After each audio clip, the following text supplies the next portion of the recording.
Now, on to my favorite, homeschooling with unit studies. This is me, so full disclaimer, I am a huge fan of unit studies. But what are they exactly? Unit studies involve choosing a theme, then organizing work covering subject areas around that theme. The unit, sorry, the unit study can be as brief as a week or last for months. You can do one topic at a time or switch between a few, and they're a great way to learn in depth about a topic. According to unit study author Amanda Bennett, a unit study is defined as an in-depth examination of a topic, space, trees, cars, etc., that approaches the topic from many academic disciplines, geography, science, history, art, etc. It is a complete immersion into the topic so that the student will see things as a whole instead of as disjointed bits and pieces learned throughout his education. An example I found out online of a unit study, someone was trying to explain unit studies. He said, let's just make up a unit study on bread. It doesn't sound very interesting to most people, right? But organizing a unit study around it proves surprisingly easy.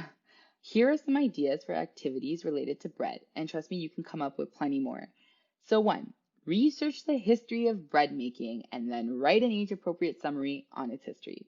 There is your history lesson right there. You can make a variety of yeasted and unyeasted bread. There's your practical living lesson.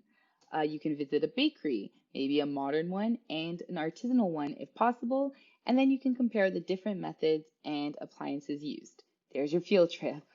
You can make a poster illustrating different types of bread or a bread timeline. That's your art lesson.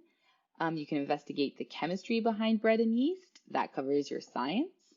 And you can read quality stories and poetry involving bread, like the Lembas from Lord of the Rings, or for younger kids, you can read them The Gingerbread Man, and that covers your literature.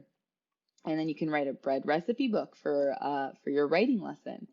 And lastly, you can put on a bread feast or tasting session for friends or family, and that covers a social activity.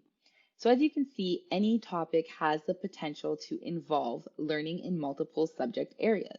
Reading, writing, science, technology, history, math, geography, art, and cooking are all easily covered in the study of bread.